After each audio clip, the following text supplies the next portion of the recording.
What's up guys, it's Rotier here and welcome back to yet another amazing video on the channel. So for today I got you a post-Banlist Tearlament deck profile. I think that this deck still has insane potential guys. It is at least Rotier for me, and who knows, as the format develops it could prove to still be in contention of the meta spot. What do you guys think? Do let me know in the comments. I want to give a special thanks to Alex. Alex is a top lad from locals that actually gave me his entire Tearlament course, so I was able to get you the profile. I got a build and I tested it and I'm happy with it. So thank you to Alex for making this video possible. If you do enjoy this type of content, make sure you do leave a like and comment down below. Make sure you do hit that subscribe button. I promise you it is free. And without any further ado, let's go straight into this updated Tearlament's deck profile. So starting off with the deck profile, we have double of the Tearlament's Kashtira. Really nice card. Not playing 3 because you don't really want to be bricking on this, but this is your Kick Close replacement. If you don't know what it does, on a quick effect during the main phase, special summon itself by banishing a Tearlament's card from your hand or graveyard or Kashtira card. So you can do Fenrir's that are in the graveyard. And mill the top 3 cards of your deck to the graveyard. When it goes to the graveyard, it mills 2 additional cards. So you're milling 5 cards in total with this card. Basically, your Kick Close. Really nice. And it's searchable as well because it has Tearlaments in the name. Double of the Rhino Heart. Why are we playing 3? Again, same reason as the first. We don't want to be bricking on these guys. We need every card in our hand to count. And I don't really want to be seeing multiple Rhino Hearts. This is our normal summon, of course. We can, of course, mill it in special. This gives you access to all of the good names. And it allows you to start your combos. So, mandatory, I guess, to play, obviously. But I don't think you'd be playing it at 3. We have, of the one-ofs that got hit on the list, 1 Shiren, 1 Havnis, 1 Merly. I think we all know what these cards do. I feel like, being at 1 is fair, in a way. They are ridiculously good. You just have to be careful that the opponent's Bestials, if they do banish a name, you won't have any other names in the graveyard. And it's gone forever. You got to be careful that the resource management has to be on point. You always have to have ways to protect these guys and put them back into your deck if need be. But I think we all know what they do. Havnis is the hand trap, Shiren sends, and Merly sends too. On to the Ishizu part, we have, of course, 1 of every single one. These cards as well were hits. I think that was reasonable, to be fair. We have the 2 Shufflers and the 2 Millers. That is why we're playing them, and they help you get into your rank 4 package too. So, really nice. That is, I guess, what you can call the generic part of the Tearlament deck profile. We have triple of the Kashtira Fenrir. This card is really good because not only can it search itself and not only is it interruption, it can search your Tearlament's Kashtira, which is nice because that gets your engine going, hopefully by milling the right cards. So that is why we're playing triple of the Fenrir. A ridiculous card, guys, just absolutely insane. It is very expensive, sadly, but it is expensive for a reason. It is very good. We have triple King of the Swamp and the 1 Poly. Why are we playing King of the Swamp? We're not playing it because of the Poly. We're playing it because it can count its name as Tearlament's Kick Close, which was of course banned, so that means we won't be able to make our new fusion, which is the Rukalos, but with King of the Swamp we are able to. So this is the only way we can make Rukalos, because Tearlament Kick Close is banned, so King of the Swamp helps us do that. It can count as any name really, but we mostly count it as Tearlament Kick Close. And of course this proxy is indeed the Poly, forgot to mention that.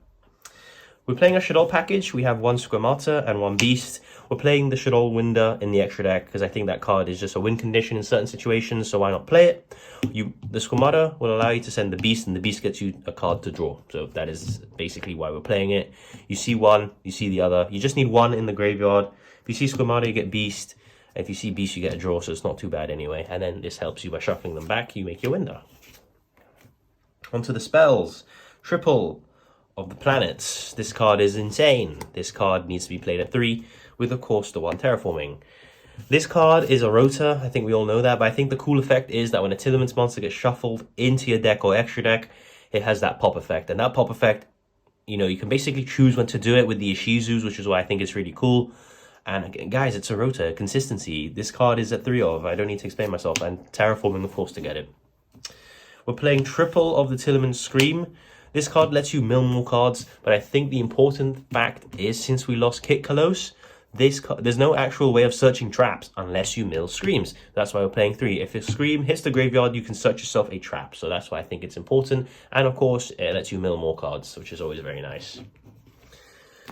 We're playing the 1, Tearlament Heartbeat. I think it's nice to have some sort of spell and trap you know, removal, and I feel the heart beats that. And of course, if it does go to the graveyard, you can add a trap from the graveyard back to your hand, so some sort of recycling too. For the normal spells, we have Triple Prosp. Consistency, guys. We need to be seeing the impactful cards, and I think it's actually good in this deck, especially because you get to put all the bad cards at the bottom. That means if you see one good card and 5 bad ones, those 5 bad ones will be put to the bottom, and that increases the chances that your mill's actually going to help. So that's why I'm playing Prosperity.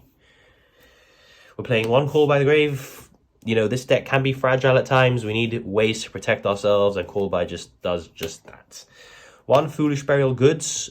I'll explain later why. You can also mill the Tearlament traps and spells as well and get searches. You can send Scream, and then Scream can get you a trap. So, but the main reason we're playing it, I'll just show it now, is because we're playing the new Trigger Karma. And what this card does is when it goes to the graveyard, you can banish it, I believe, and you can search yourself your field spell, which gets you access to any Tearlament. So this is also like a sort of rota, but it's better because you can also send Scream and grab a trap if you need as well. So it's quite versatile. Don't play more than 1.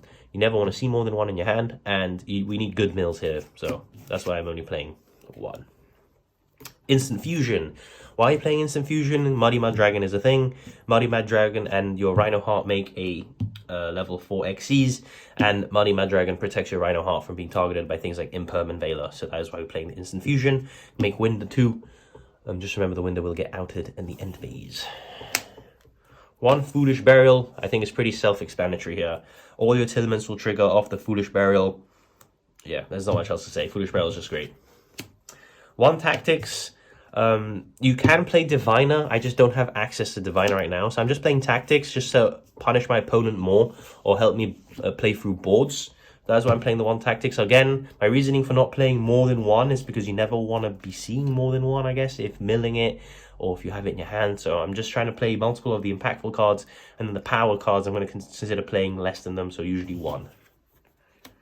For the traps, we have Double Sulik. This card's crazy. This card negates forever. If you don't know, it doesn't negate just for a turn, it negates the thing it targets forever.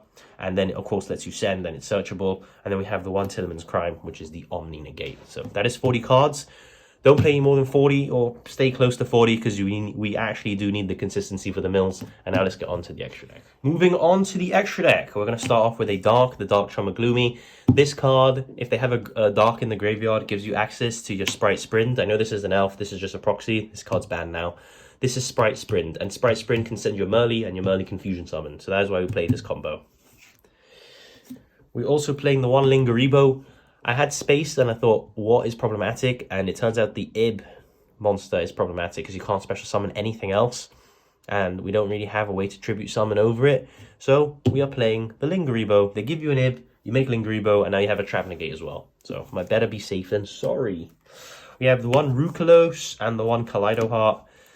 Rukalos is still very good, just annoying that they banned the Kitkalos, so that's one of its materials if you didn't know. That's why we had to play King of the Swamp. And of course we have Tearlament's Kaleido Heart, which they're both still amazing, guys. Tearlament fusions are still really, really good. It's just that Kitkalos got banned, so you have to be more careful when you're making these guys, but they're still insane. We have the 1 Draco Stapelia. I think you guys have seen most of this stuff is generic from Tearlaments before the hits, just gives you a negate. We have the 1 Garura. Not only is this really good when pushing for game because it does double battle damage, it gives you a draw as well if it hits the graveyard. We have the 1 App Clone and the 1 Winder. People only play the Winder. But App Clone, you can make it during your opponent's turn, and it's basically just a negate of any face-up card, and it's forever, guys. It's basically like Sulik. You can negate a card forever. Target a Fenrir, negate its effects forever, guys. You don't need to, worry about that Fenrir, and it has 100 more attack. And it can't be destroyed by battle. So I feel like it has uses, which is why I play the App Clone. And of course, Winder is Winder. Win games with Winder. It's in her name, Winder. So that is why we're playing them.